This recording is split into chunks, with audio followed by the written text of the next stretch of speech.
Karen Reed. Hers is the hot crime name of the summer. Millions of people following her story. Did she kill her boyfriend, a Boston police officer, or was she framed? You'll see her full interview right here in all new 2020. Starts right now. Karen, are you ready for today? Karen, how are you feeling today? Do you believe you'll get a fair trial? Karen Reed, indicted for second-degree murder in the death of Officer John O'Keefe. This is how it just ended with a media storm. Free Karen Reed! Protest for Karen Reed right there. But it started with a real storm. I was worried he might have gotten hit by a plow. That was my first thought. It's the only explanation I could think of for why John just disappeared into thin air. And now the woman at the center of it is speaking out fully for the first time. And I said, he's right there. His eyes were shut, and he had spots of blood in different areas on his face. I remember pounding on my dresser and just literally screaming not John over and over. Is it possible that you hit him with the back of your car and just didn't realize it? And I said, this guy didn't get hit by a car. John O'Keefe was murdered, no question. He died at the hands of another person. Nobody could have imagined what was about to happen next. There are people that know exactly what happened to John O'Keefe, and they aren't talking. The whole story hinges on how he got here. Did you kill John O'Keefe?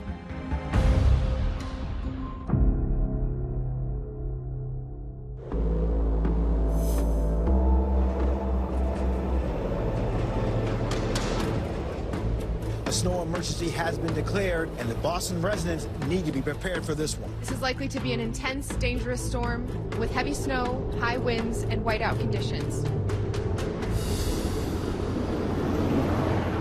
Temperatures will be dropping down into the single digits and below zero with the wind chills.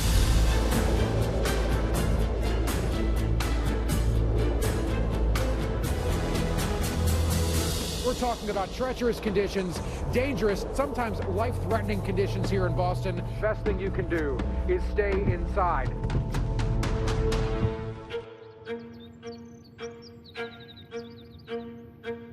You ask any Bostonian, and they have a story they can tell you about a blizzard.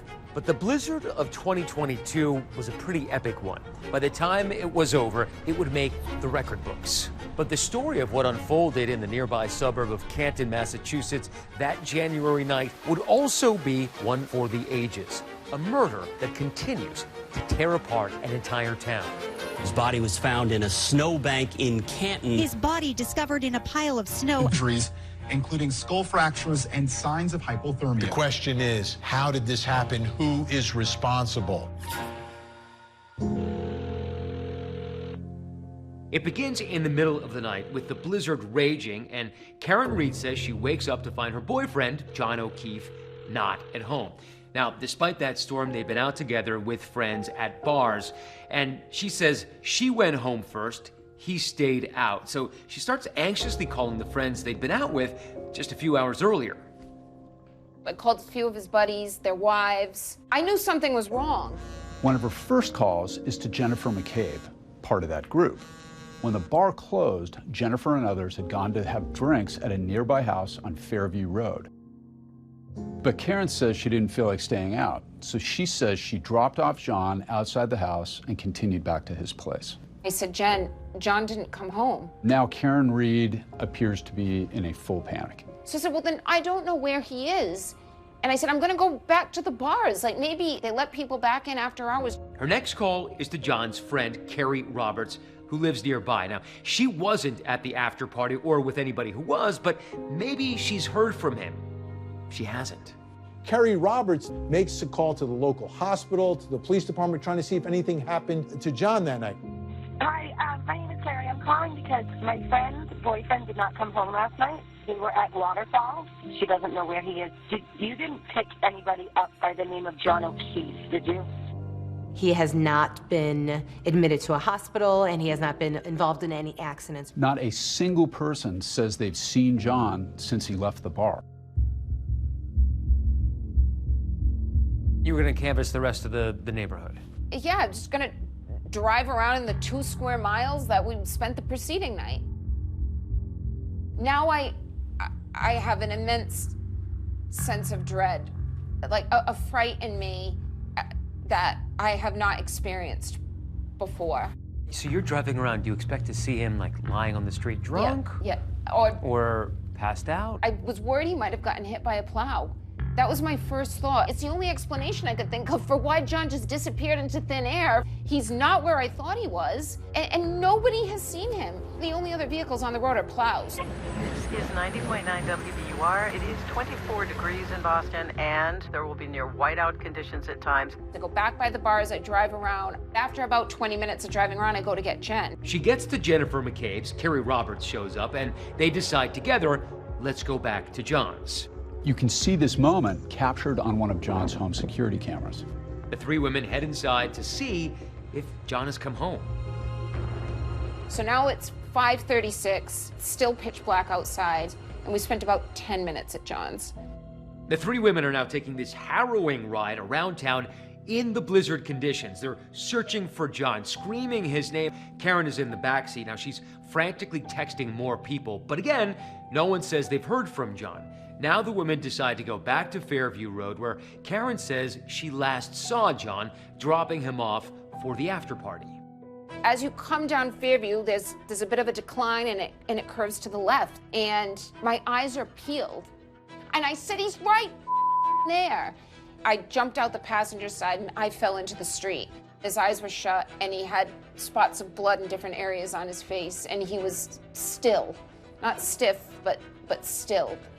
It was cold, I felt cold, but I didn't feel dangerously cold. And it was just an odd feeling to know that I'm okay, I'm not dying, but he's here with me and he's dying, and I can't warm him up. I know. Where are the blankets? I don't see blankets, Terry. 911, what's your emergency? There's a man passed out in the snow. Hello? Officers were to 3 females on the scene, and John is laying on his back. He's got injuries to his face. He had 2 black eyes. He's cold to the touch. He's not dressed in appropriate clothing for the temperature. He's wearing a long-sleeve t-shirt, and he's actually missing one of his shoes. By all accounts, Karen is inconsolable. She's yelling, she's screaming, she's crying. I had called my father. He didn't answer, and I texted him, John is dead. I didn't know for sure that John was dead, but I'm trying to elicit a response, and I thought John could be dead. And he called me back, and I was distraught. And I said, I don't want to live. I mean, I didn't have any ideation of harming myself. I've never dealt with grief of this magnitude, and I just felt out of my skin. So my father called the police. They put me in a psychiatric hold. They took my phone, they took my clothes, they wouldn't let me speak to anyone. And then sometime later, about mid-morning, I saw John's parents and brother pass in the ER and all go into the door, 2 doors down. But despite medical personnel working on John, his injuries and his exposure to the cold are just too much. He's pronounced dead. I remember pounding on my dresser and just like literally screaming like, not John, over and over. John O'Keefe's tragic death stuns not only his family and friends, but an entire community, because John was one of Boston's finest, Boston PD. And the lawn of the house where he was found is the home of another Boston police officer. This investigation is about to explode.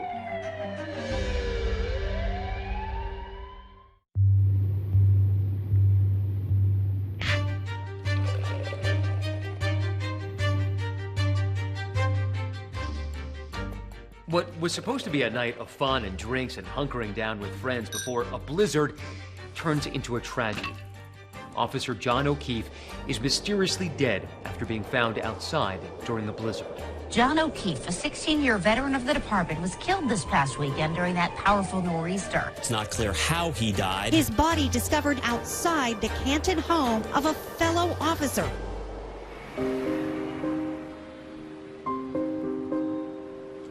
It was always Johnny's dream to become a Boston police officer. While other people were trying to figure out where they belonged in the world, he knew he wanted to be a cop. His grandfather was a cop. It was kind of in his DNA. There was never an ounce of fear with that job from him. We grew up in Braintree, which is middle class, a Boston suburb, heavy Irish, heavy Italian, and Johnny was both. John is the middle child of 3.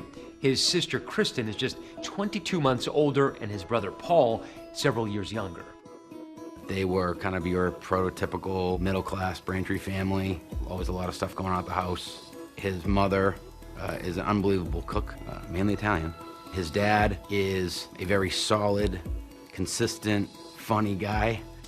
The O'Keefe is one branch of this very large family tree. What were they like? Incredible family. Any given Sunday, they would call my parents up and say, we're bringing over a bucket of chicken and we're coming over to use your pool. And it was great. They were great. Johnny and I grew up on the same street. We were in Little League together, elementary school, all the way through high school, and went to proms and homecoming together, and he was in my wedding party. I met Johnny in college. The very first day of school we met, and best friends ever since. They both shared a love for their Boston sports teams, the New England Patriots and, of course, the Red Sox. Opening day was a religious day for him. He went every year, every year. It's one of his favorite days. I dated Johnny early 2000s, then stayed friends for over 20 years. We were just important in each other's lives, always. He was just a natural, caring, protector kind of person. And when John becomes an uncle, he becomes this protector to his nieces and nephew as well. He slid right into that cool uncle role. Uncle Johnny was always there, whether it was sporting events or first communions or just family gatherings. They were a large part of who he was. But in 2013, the O'Keefe family gets devastating news when John's older sister, Kristen, is diagnosed with cancer. Kristen was diagnosed with a very aggressive brain tumor. Johnny was there day one. He took her to all of her treatments. He was unbelievable, making sure that the kids were taken care of. Just a little over 5 months from the time that it was diagnosed till Kristen passed. That was a huge loss. When she passed, he lost a part of himself. Johnny immediately decided that he was going to move in with Kristen's husband, Steve, to help him and kind of do a my two dads thing, he called it. And then unfortunately, and almost unbelievably, Steve passed away almost exactly 2 months after Kristen did. Johnny's niece was 6 and Johnny's nephew was 3. It wasn't even a question. Johnny was going to step in and raise those kids.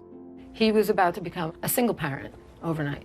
In a very short amount of time, John loses his sister, his brother-in-law. He takes in their kids. How was he able to handle all of this? He had a big support system between family and a lot of people in Canton helped him out. And emotionally, how did he do it? I guess he just knew he had to. His life didn't stop. He was always doing something. And the kids came first. By 2020, John is a single dad, a cop, raising 2 kids in the middle of a global pandemic. And that's when he reconnects with someone from his past, Karen Reed, who he briefly dated many years earlier. How did you meet John O'Keefe? I met John in 2004, February, at his sister's 30th birthday party. And so what drew you to him? I mean, what did you like about him? I thought he was handsome and he was sweet, and I was 24, so that was about the criteria at the time. It just came and went and didn't speak to him again. Not intentionally, it just wasn't serious. But now, more than 15 years later, Karen is living in the Boston area with a career as a financial analyst and an adjunct professor teaching finance. And she sees a message from John on Facebook. When I saw his picture, it was with several young children, and then it triggered my memory that his sister and his sister's husband had passed away. And he told me, yeah, I have the kids now. I thought that was amazing. And he said they're 9 and 12.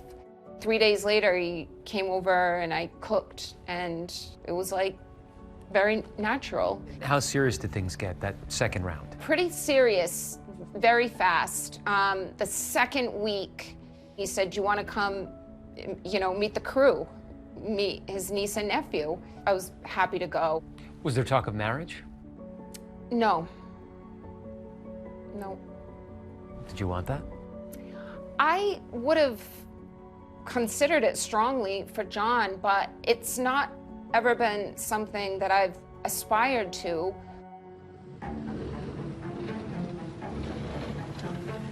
We are expecting as much as 18 to 24 inches of snow and 40 to 50 mile per hour winds. I think everyone knows that whatever you're going to do that weekend is going to get canceled. A snow emergency has been declared. A lot of people take that opportunity. Okay, I'll go out tonight, because tomorrow everybody's going to be shut down. City officials say this will be a blockbuster event. John makes plans to meet with a friend on the Meg Drag in Canton, just about a mile from his house. His nephew is at a sleepover that night, and his teenage niece is at home. Early in the evening, John O'Keefe goes out with a buddy down to C.F. McCarthy's, and Karen decides to meet him there. Now, John didn't drive there. John got a ride from his friend, so he was telling Karen that he was going to need a ride. I ended up leaving my house to join John in Canton at 8:30. So you met him for drinks. Yep.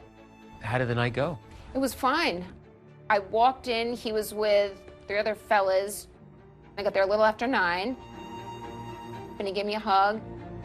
They stay at C.F. McCarthy's for a while, and then decide to go meet some more friends over at the Waterfall Bar and Grill, which is just across the street and down. It's a 2-minute walk. So who was there when you got there? There was a table of people right away.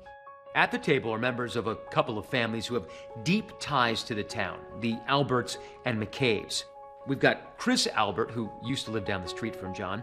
Also at the table, Brian Albert, Chris's brother, who, like John, is a Boston police officer. He's actually the leader of an elite squad tasked with catching dangerous criminals. He even helped solve the infamous Boston Strangler case. We said hi to a bunch of people. We stayed there for about 90 minutes. There's video so you can kind of see what's happening, and it looks like a typical night. People are snuggling up around the bar, they're drinking, they're goofing around a little bit. Karen said she'd only met Brian Albert once before, but she said she felt like John really wanted to make good impressions on the Alberts. Brian Albert, whose home is about 5 minutes away, invites everyone over for an after party. Now, there's already a party with some young adults taking place at his house because it's Brian Jr.'s birthday, so they all gather up and head out. Also heading out with the group is Brian Albert's wife, Nicole, and her sister, Jennifer McCabe, who John had known for years. And there was Brian Higgins, an ATF agent who was also friends with the Alberts. Shortly after midnight, security cameras showed John walk out of the Waterfall Bar and into the snowy night. John has a cocktail glass in his hand. Seconds later, the two get into Karen's black SUV and they drive away. A mere 8 hours later, John O'Keefe will be dead.